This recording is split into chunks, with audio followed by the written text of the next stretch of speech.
Dr. Meha? Yes, great. So I think you're perfectly on time and begin our session this afternoon. So I'm Gayatri, and it gives me great pleasure to welcome both of you all to the final session of the Symbiosis Literary Festival 2021. I would especially like to welcome our next speaker, Dr. Meha Dikshit. She has a PhD in international politics from JNU. Her thesis is very interesting. So her thesis was on human security and post-conflict reintegration of child soldiers. She has worked with Amnesty International and Save the Children.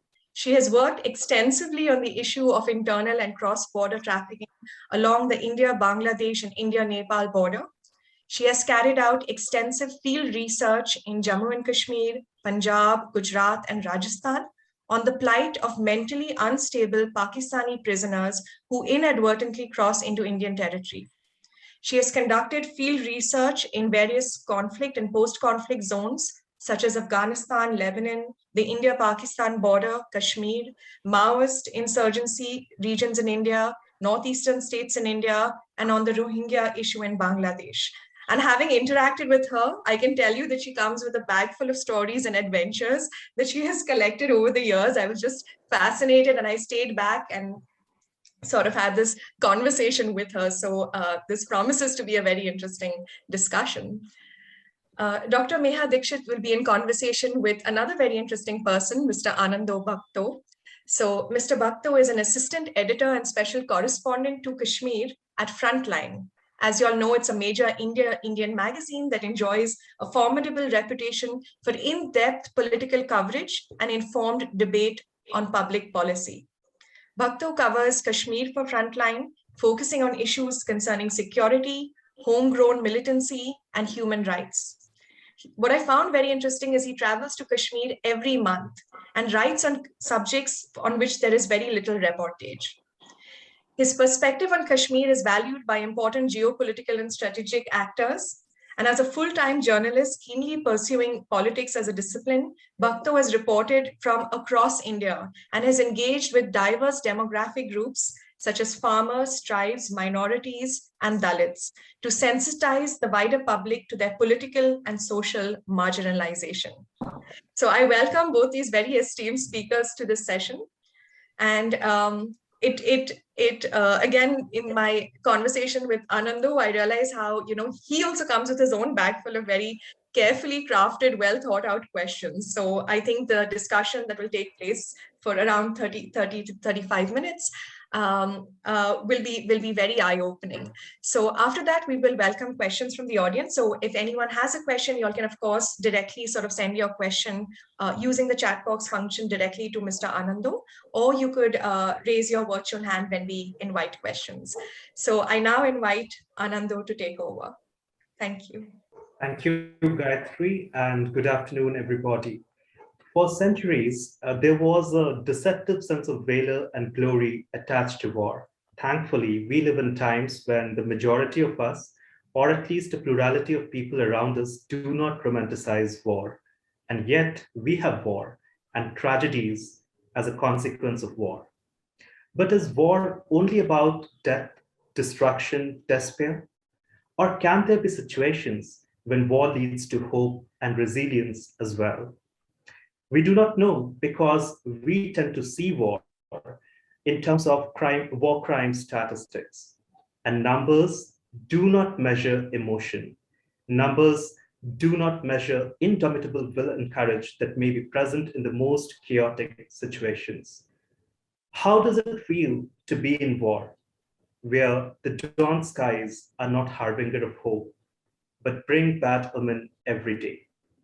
How does it feel when you're targeted and vilified for who you are?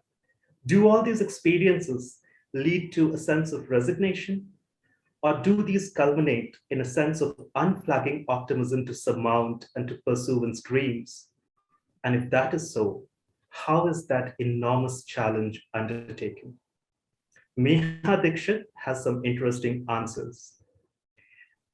So we want to welcome Meha, and it would be great if you begin by reading to us a passage from your book, Peace of War.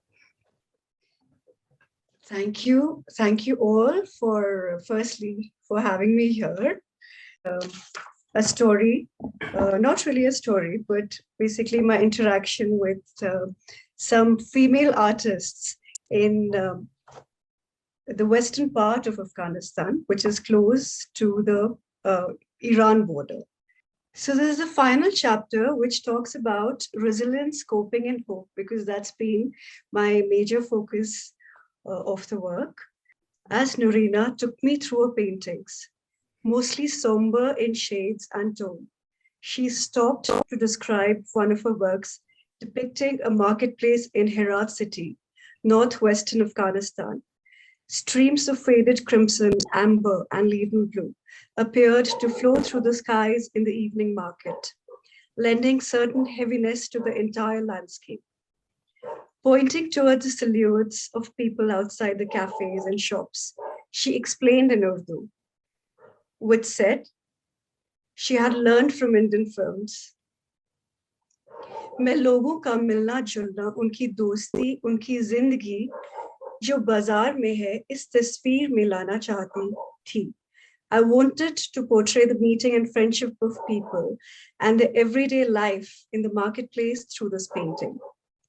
Norina was studying at the Faculty of Fine Arts, Herat University, when I met her in Herat in December 2017.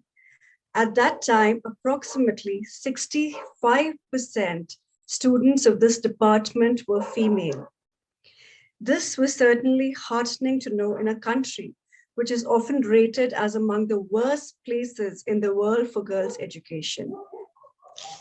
According to Ministry of Higher Education, the universities with higher enrollment of females are in Herat, Kabul, Balkh, Samangan, Faryab, and Badakhshan. Even today, Herat continues to have one of the highest female enrollments in universities in Afghanistan. While there has been some progress in enrollment of Afghan women in university, yet due to several constraints, including unstable security situation and rigid patriarchal structures, significant hurdles remain before a large number of Afghan women. Despite the hurdles, many girls, including Norina, I met in Herat and other places in Afghanistan, expressed determination to continue with their education. As I stood glancing at Norina's painting of the magnificent blue-domed mosque, adorned with intricate artwork, she remarked, Herat, the city has an extremely rich history of art and culture. Yes, that's right. I've heard that. Herat has long been known as a center for art and learning in Afghanistan. In fact, I believe contemporary higher education in the country has deep roots in this province, I said. Just half an hour back, prior to my visit to the hall where Norina's and other female students' paintings were displayed, Professor Habibullah, one of the lecturers of the center, spoke to me about Herat being an important cultural and trade hub connecting Afghanistan with Iran and Central Asia.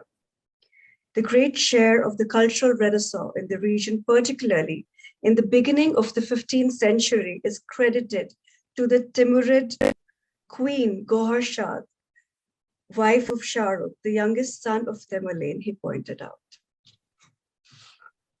Gohar Shah is said to have been instrumental in the construction of schools, colleges, libraries, mosques, and hospitals flourished.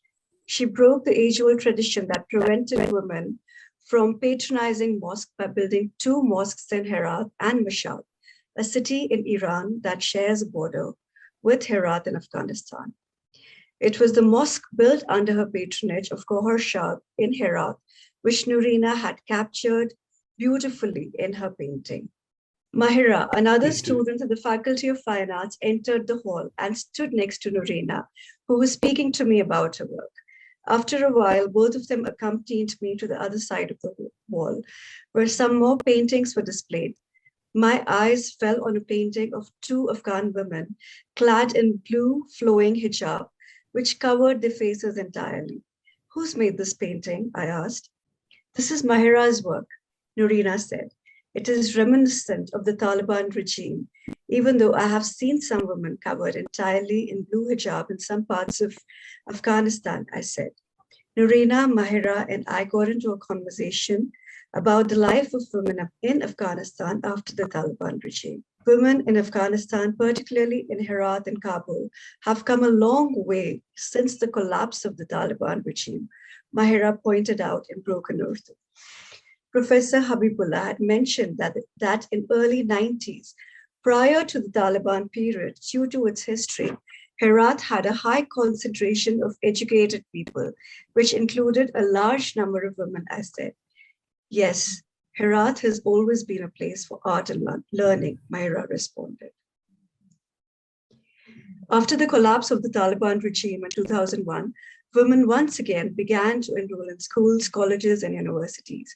However, it was reported that females in many parts of Afghanistan, including Herat, which was ruled by provincial governor at that time and warlord Ismail Khan, continued to face repression.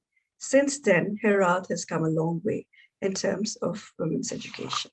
I think I'll end it here.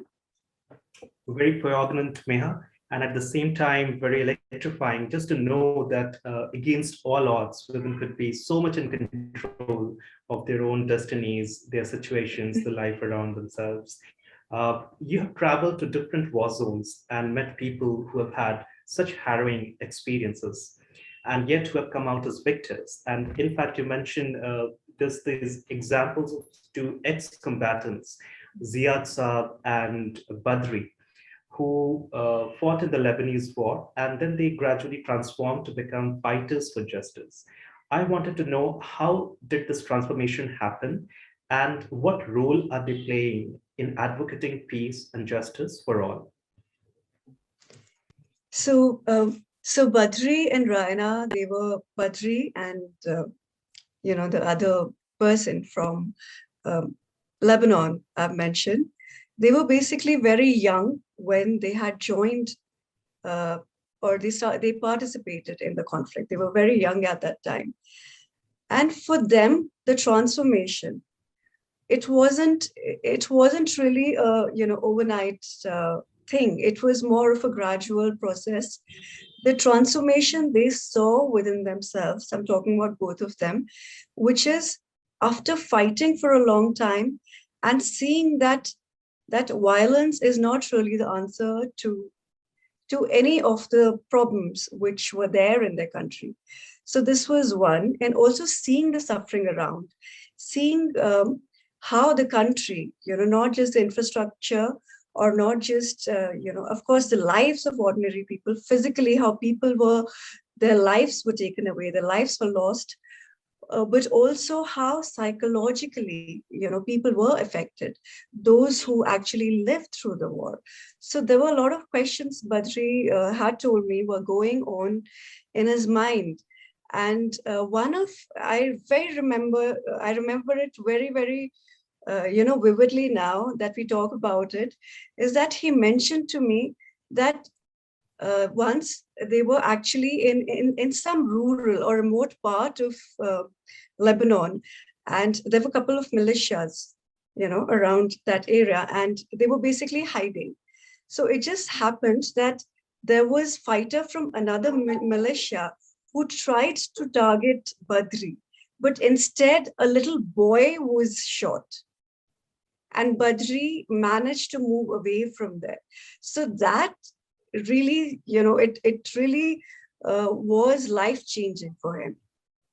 And he also said that, he always carried that guilt, that the target was basically me, but it was the little child who lost his life.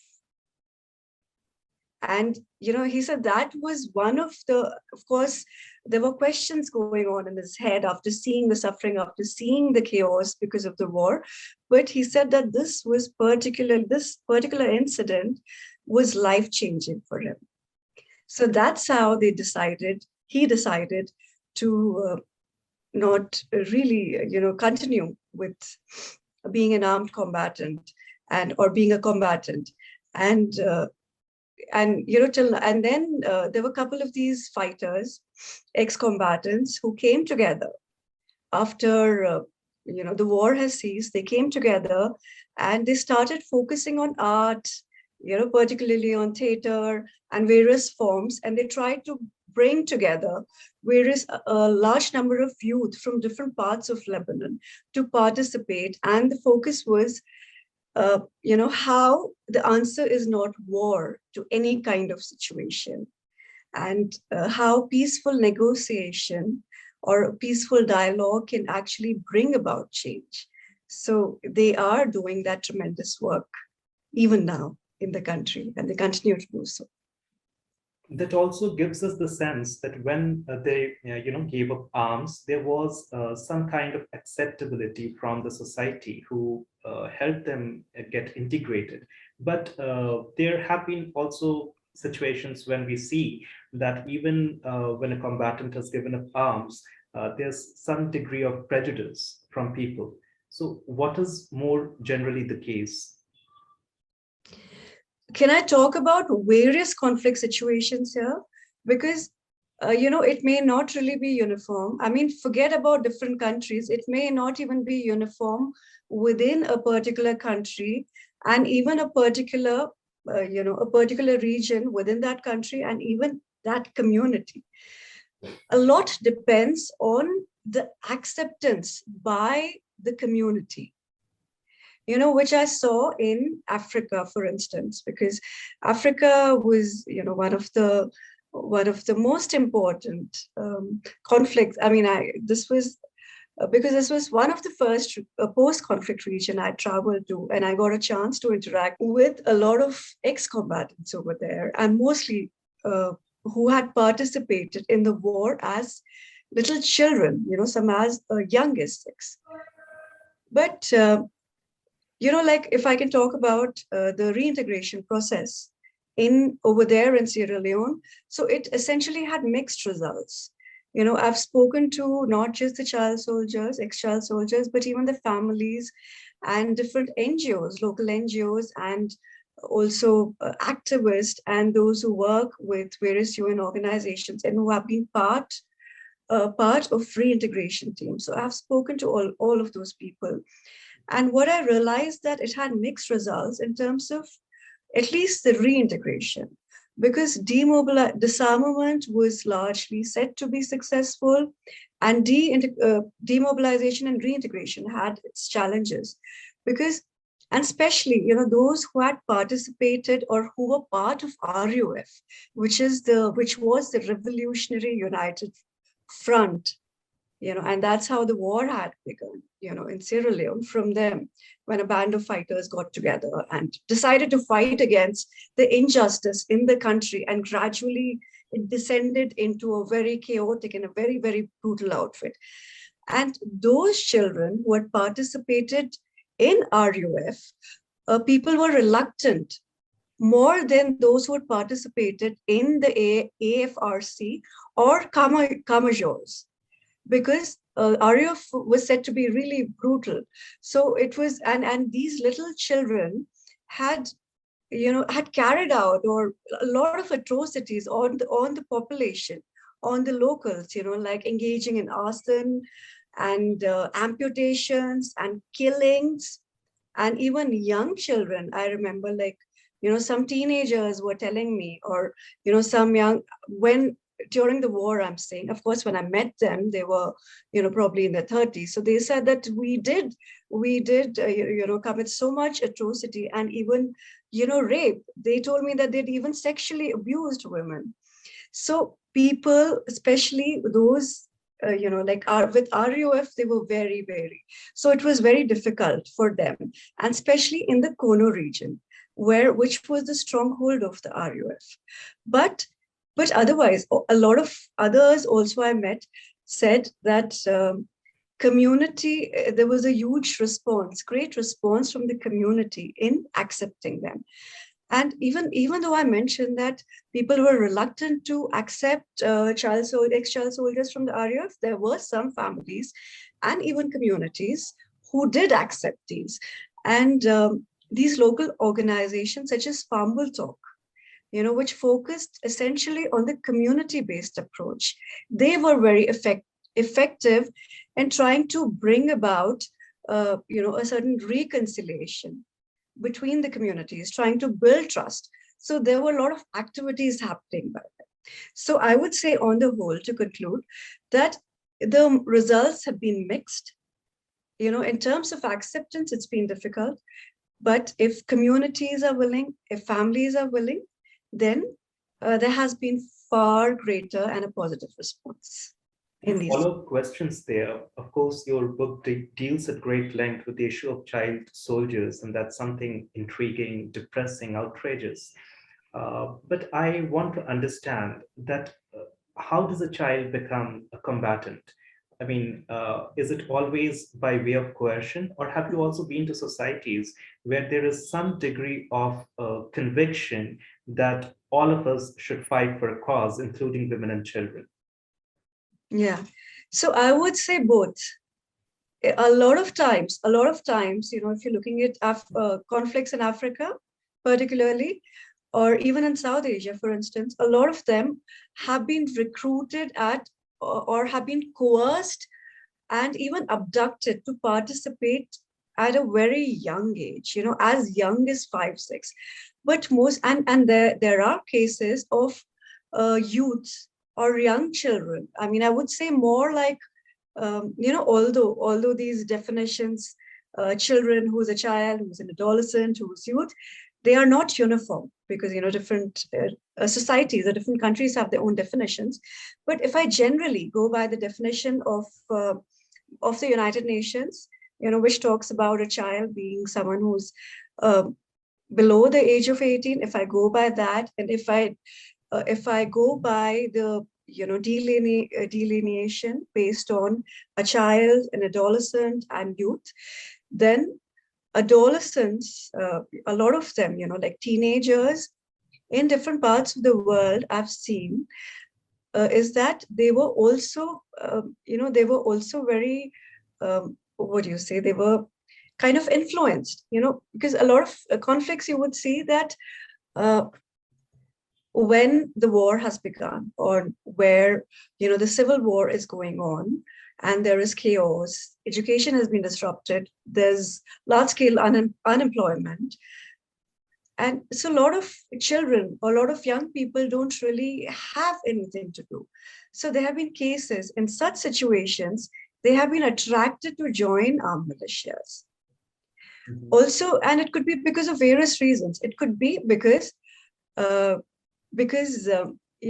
are these commanders who would promise them food or different incentives, or even even some would say that it's really cool to wear that uniform, or someday I'll be a commander. So even those kind of incentives were there for really young people or teenagers in different parts of the world, where they felt that someday we can just. So I would say it is both. It is, but largely I would say a lot of them have been kidnapped. Indoctrination also happens, and that's mostly if you look at religious organizations, and we're seeing the Islamic State and a couple of other militias which have been really involved in recruiting young people and indoctrinating them. Mm-hmm. Yes. There's also different kinds of conflicts. In some conflicts, we see the state pitted against the civilians, where the government, where the civilians suffer atrocities at the hands of the government. In such cases, do you see any pattern, as in when the state is out there to stifle dissent or create, to bring people to submission? Do you see any textbook tools of repression that is similar in different pockets used by governments? See, okay, so like if we talk about, for instance, Kashmir, Palestine, in Kashmir, we do have draconian laws which are there in place, and we know and how draconian laws have created a lot of problems also actually for the local population. But if I talk about the conflict zones I visited, because most of the conflicts were not really about just state repression. They were already full-blown conflicts. For instance, when I went to Lebanon and I interacted with a lot of Syrian refugees, of course, there was state repression, but by the time Syria had already descended into a full-blown war, which was no longer a peace. It wasn't like a peaceful protest. It started against the state atrocities. So most of them have been that. But yes, if you look at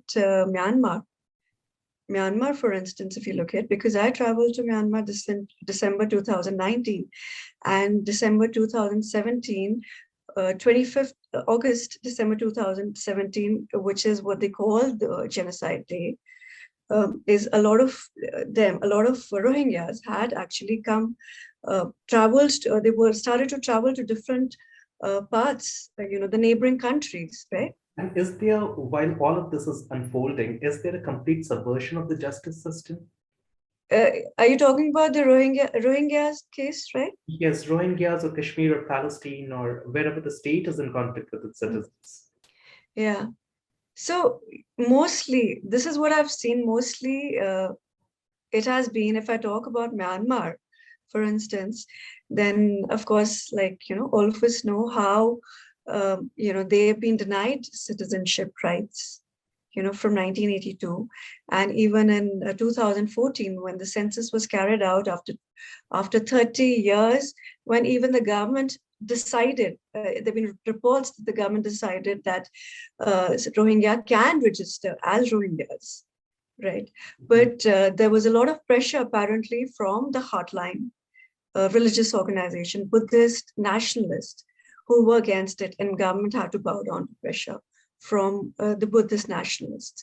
So that has been there. Of course, repression has been, it's been huge, and there have been reports of systematic rapes against the Rohingya population.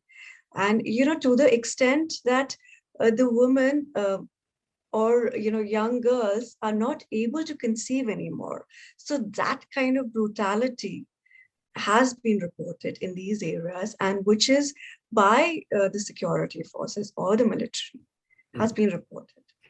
Meha, your book also has some powerful expositions of people's unflinching faith in God and how faith has helped them to develop a coping mechanism.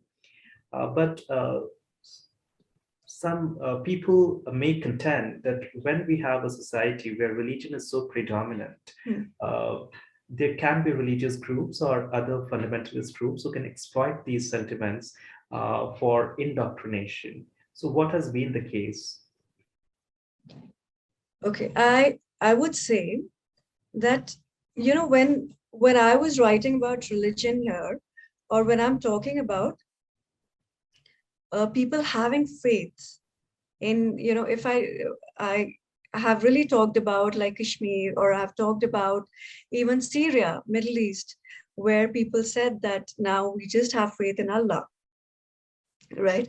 So there, I was not really talking about institutionalized religion. It was essentially faith in, Almighty. So that is one part of it. The second is, if I talk about religion as an institution, that's a very important question, because what I've seen in different parts of the world, whether it is conflicts in Africa, whether it is conflicts in Latin America or Middle East or even South Asia, religion have in certain places played a positive role, and religion has also played a negative role. I'm talking about religious organizations or religion as an institution. Because in a lot of conflicts in Africa, if I talk about Nigeria, for instance, if I talk about Mozambique, church was instrumental in building peace, or was part of the negotiation between different parties. And it was part of, even the relief services, or the relief which was given out to people. So Caritas is one example. We've seen Sierra Leone, we see in Nigeria, and a couple of other conflicts. But yes, at the same time, religion as an institution has been exploited. And we have seen that very often. We've seen it in Middle East.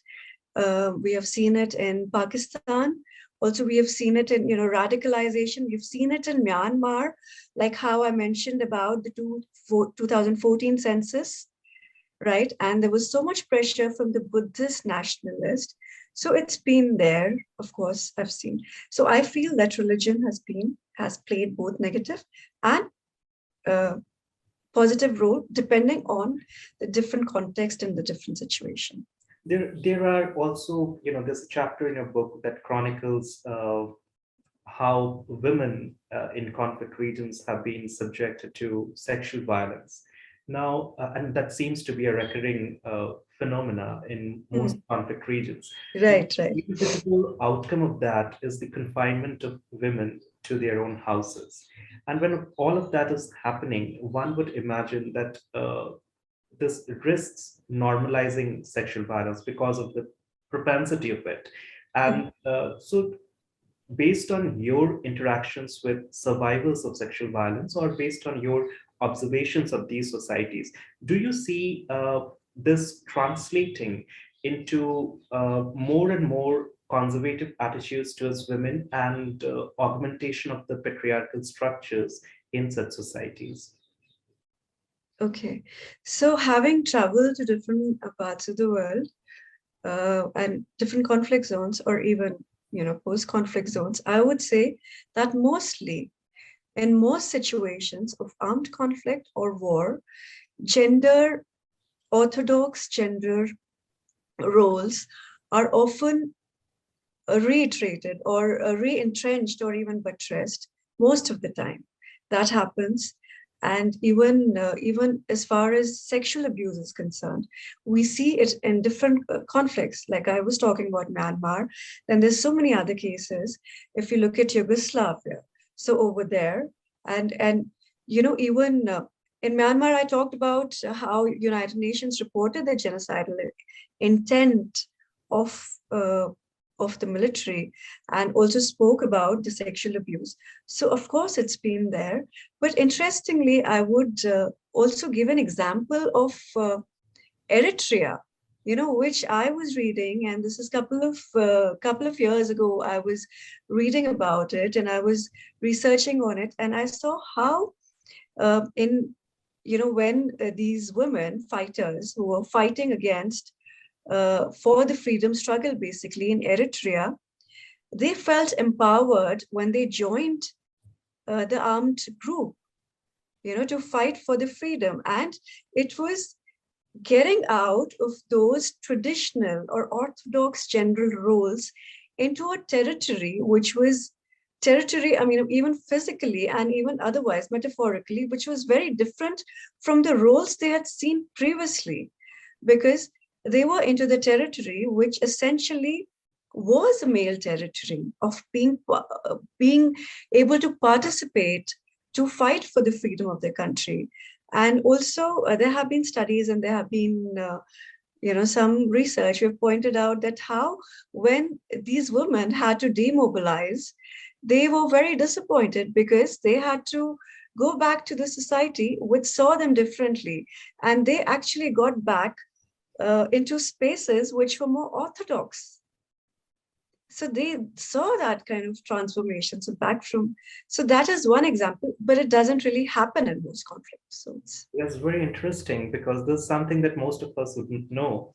And I think we have just 10 minutes left. So before I open the floor to the audience, I have just one last question, because your book takes us to the streets of Afghanistan, and we have you chronicle the experiences of women in Afghanistan and the fortitude that they have shown against all sorts of atrocities and turbulence, and built a career for themselves. I wanted to know, after the takeover of Taliban, have you been able to get in touch with them, and what is their situation?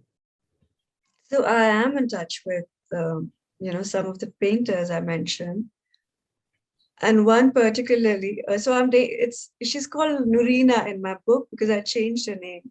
So I'm in touch with her, and she has been really, really disappointed, very disillusioned, because she's a very bright girl and a very bright painter.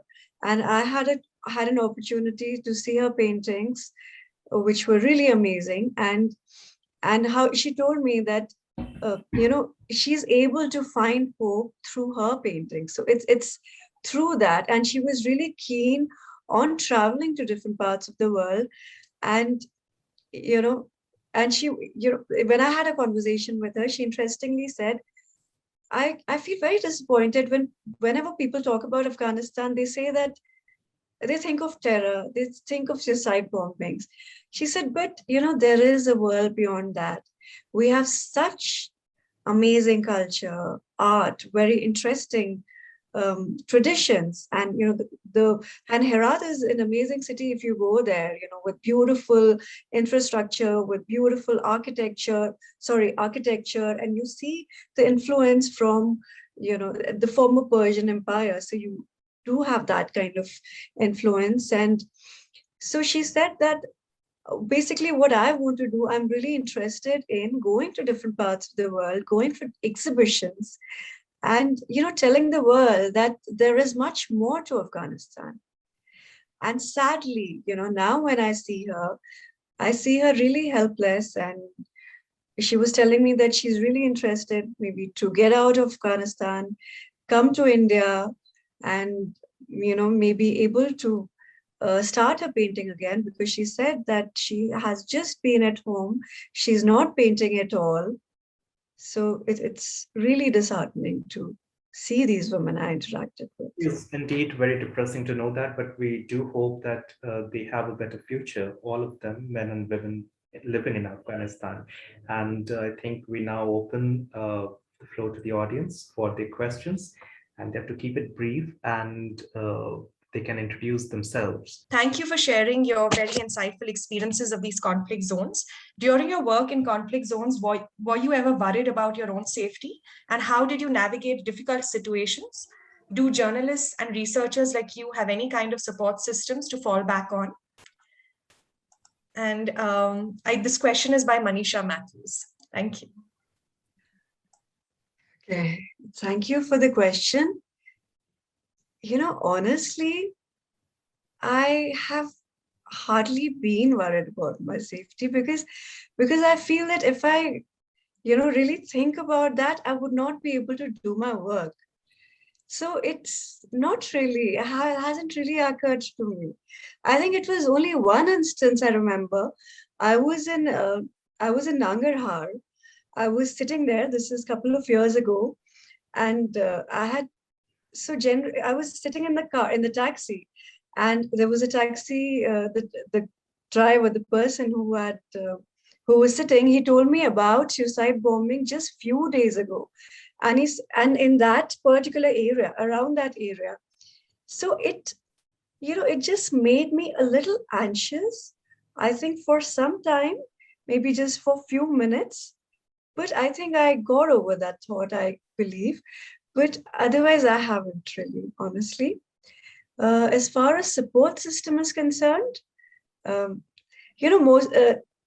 would say that Afghanistan, I traveled on my own. I traveled independently, so there was no support system.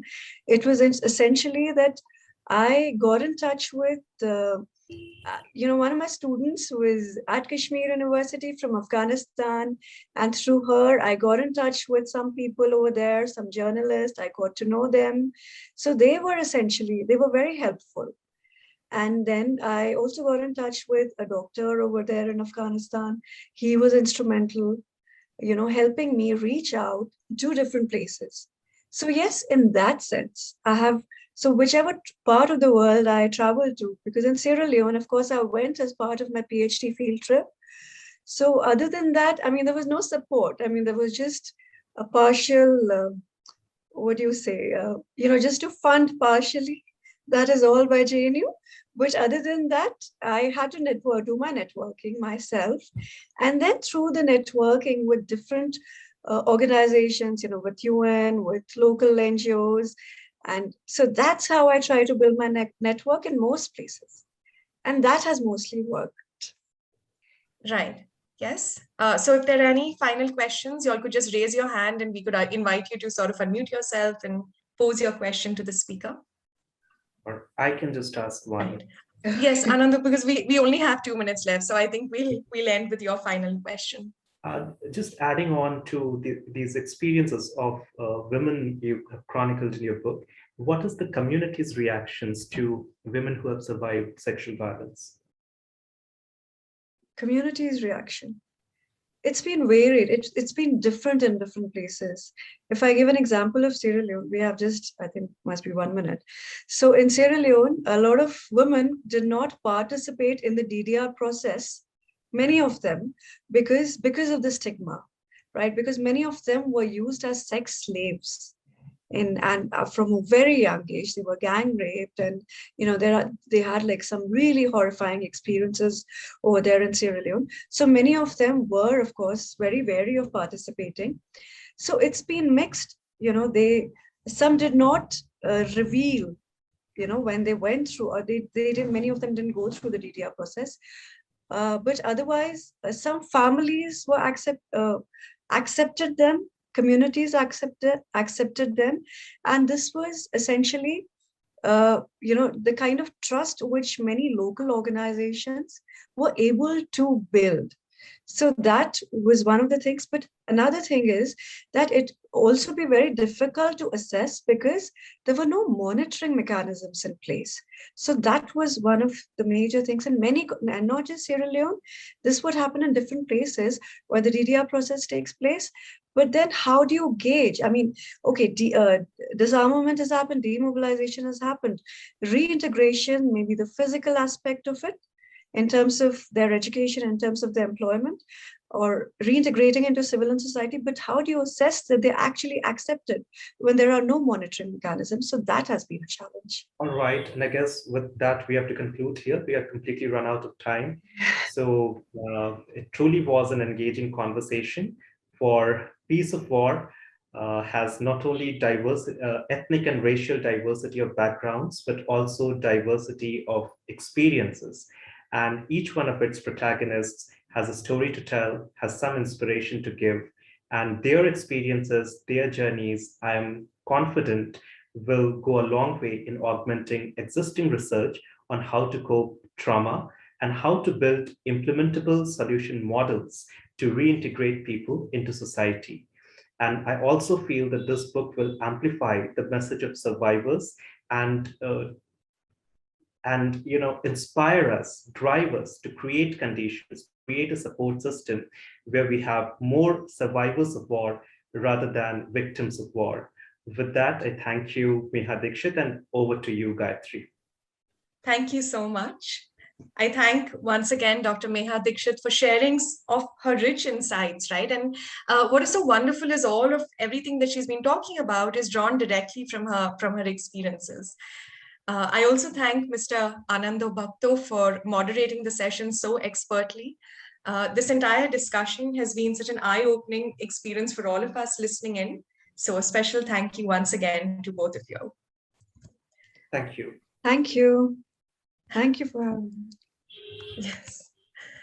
I thank all the members of our audience as well for listening in and participating in this very important discussion. I now invite Dr. Anita Patankar to deliver the vote of thanks. Thank you so much, Gayatri. It's seriously been very illuminating for me.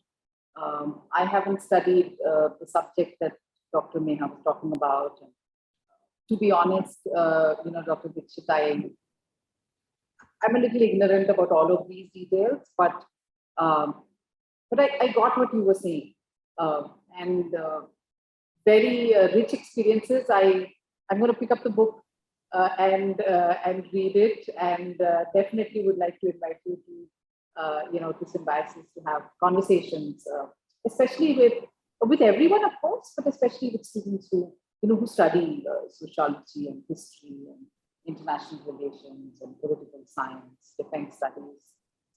So extremely rich insights and learning. Thank you so much. And I loved the ease with which you said, no, I didn't really worry. And I went ahead and maybe subconsciously, yes, if you had thought about it, maybe you would have hesitated. But I just loved it. And this is the kind of world that, we want everyone, to live in. So thank you so much. Absolutely delightful conversation. And on that note, I'm going to very quickly, vote of thanks sounds a little more formal than this is going to be, but it's just a heartfelt thanks to people who've been with us and who supported the Lit Fest across these few years.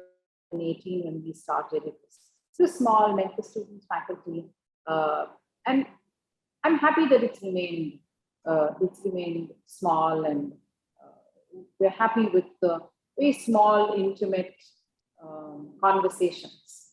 A word that always resonates very deeply with me is conversations. People able to share experiences, to talk, and Saturday and Sunday this weekend has been rich with that. We've heard, we've listened, we've discussed, we've asked questions. We've talked about China. We've talked about parenting and conscious parenting in this very difficult, complex, fragmented world that we live in. We talked about food and various aspects of it, not just how we cook or engage with it, during the lockdown, but so many different anthropological, sociological, and business aspects related to food. We talked about some experiences and anecdotes related to Raj Kapoor, his position, in Indian film history. Something that really resonated with me is when we talked about tokenism, and we talked about how sometimes when it comes to matters that are really important and related to, for example, diversity, how sometimes being politically correct may not always, be the way to go. This morning we started with a conversation about the great Hindu civilization, and then I think the day just moved ahead. And I don't know whether I'm right or wrong, but I felt as if today, the world that we live in today, in terms of digital, the way that our lives have changed, especially in urban India, especially with the middle class. So our conversations on interpretations of love. I loved the way that our speaker spoke about how romance is fun, love is many, many, many things. So love, romance, sex, relationships, Netflix, and how sitting in the comfort of our homes. These are conversations, that we might have, or at least thoughts that have entered into, our consciousness to be taken out later and to be discussed. We talked about indie music, and that was, I think, one of the most vibrant, fresh conversations that I've listened to in a very long time. Young musicians talking about how the internet and social media has meant, a new life and new possibilities for them, and the way that they interact with each other was absolutely heartening.